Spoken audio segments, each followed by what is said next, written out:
se retrouve aujourd'hui pour le déballage du jeu Cthulhu aux portes de l'horreur. Donc, c'est une version française. La boîte, elle est en angle, parce que si je la mets sur la table comme ça, vous avez clairement les 4 spots qui sont au plafond. C'est un jeu publié par Renegade Game, probablement traduit par Origame.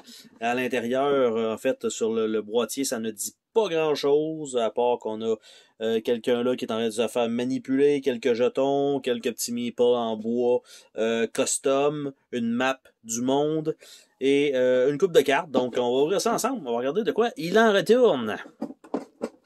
Donc, boîte, format classique. Un livre d'instructions, donc les règles du jeu, quand même une certaine épaisseur. Un petit papier, pas glacé, mais un petit papier intéressant quand même. Donc, présentation du jeu, qui est un jeu de 2 à 4 joueurs pour 45 minutes. Le matériel qui est là.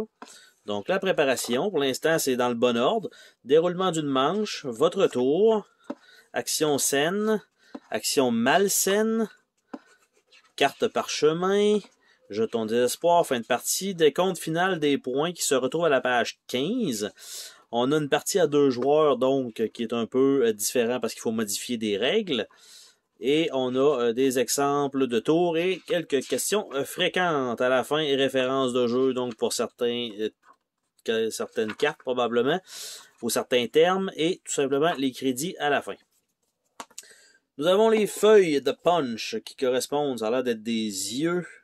Nous avons des boss 12, 15, 11, 14, 13 et 10, avec des jetons probablement des points, je suppose 40 points, 80 points.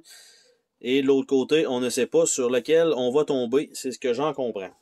Pour ce qui est du jeton lui-même, quand même un jeton d'une certaine qualité. Pas le plus épais que j'ai vu, mais clairement pas le pire. Par la suite, on a le plateau qui est plié en deux comme ça, donc qui est recto-verso aussi d'ailleurs. Donc pas un super gros plateau. On a Salem, Kingsport, Innsmouth, Arkham et Rockport. Donc avec une charte à droite, on voit qu'il y a deux parchemins en haut. Et de l'autre côté, on a 3 parchemins. Et ça a l'air d'être la même chose, les mêmes lieux, les mêmes affaires. Donc on a ce plateau-là, une feuille de punch qui n'est pas énorme. Par la suite, on a ici les jetons en bois qui correspondent à un jeton sain malsain qui est en bois imprimé. Donc ça c'est quand même bien. Par la suite, on a des jetons verts qui sont tous les mêmes petits meeples, genre de petites personnages féminins ou masculins avec les cheveux longs et un Cthulhu poulpe dans le milieu. Nous avons les personnages mauves qui sont les personnages avec des lances et cet ennemi-là probablement. Nous avons également les oranges qui sont des personnages avec les torches et nous avons probablement ce méchant-là. Les jaunes, ils font juste pointer à droite pour tourner au feu rouge. Et nous avons cet ennemi-là. Donc, ce sont ça pour ça. Nous avons un paquet de cartes carrées comme ça. Nous avons un paquet de cartes standards. Nous avons ici des plateaux. Oh, ok, ce sont des plateaux, vraiment des plateaux comme ça. Donc, carte perdue, page perdue, comment ça fonctionne. Je pensais que ça allait être un aide de jeu, mais pas vraiment. Et d'autre côté, il n'y a rien. Donc, ce sont la même chose pour les 4 joueurs. Donc, on a ça, chacun son plateau personnel. Et en dessous, du carton, rien du tout. Donc, je vais pouvoir remettre ça ici comme ça. Ça, il n'y a pas de problème. Donc, ça. Ça, on retourne ça là. Et on va ouvrir donc les cartes pour voir un peu c'est quoi ces cartes-là. Est-ce que chacun a une main de cartes? Parce que ça a l'air d'être un jeu versus et non pas un jeu coop. Si on a un décompte de points, normalement, c'est assez rare quand on a un décompte de points en jeu coop. Mais bon, on a des cartes rouges avec les parchemins. Et le reste, ça semble être toutes le même type de cartes. Là, de ce que vous pouvez voir, les cartes n'ont pas un fini tissé et les coins ne sont pas ronds, ce sont presque des coins carrés. Donc ça va user très rapidement. Donc des sleeves sont recommandés. Ce sont des cartes à double sens, donc bien sûr comme ça. Et nous avons de l'autre côté, quiconque découvrira chacune de ces pages. Donc on a une panoplie de cartes qui doivent se ressembler les unes les autres avec des valeurs en chiffres différentes et en haut à gauche des symboles différents, mais c'est les mêmes cartes qui semblent revenir. Donc, celui-là, celui-là, celui-là et le monolithe rouge.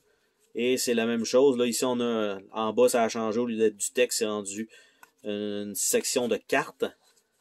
On va avancer parce que c'est encore la même chose. Par la suite, ici, de l'autre côté, ça a l'air d'être un personnage qui se promène. Et c'est ça, j'allais dire presque jusqu'à la fin. Et il y a un autre artwork comme ça, qui sont deux. Donc, c'est ça la série de cartes de cette carte-là. Donc, je sais pas exactement à quoi elles vont servir. Par contre, vraiment, les coins carrés, un peu dommage, parce que le reste était quand même de bonne facture. Donc, normalement, on s'entend, c'est vraiment pas l'idéal. Par la suite, les cartes au format carré. Donc, déjà en partant, on voit qu'il y a une strate de couleurs.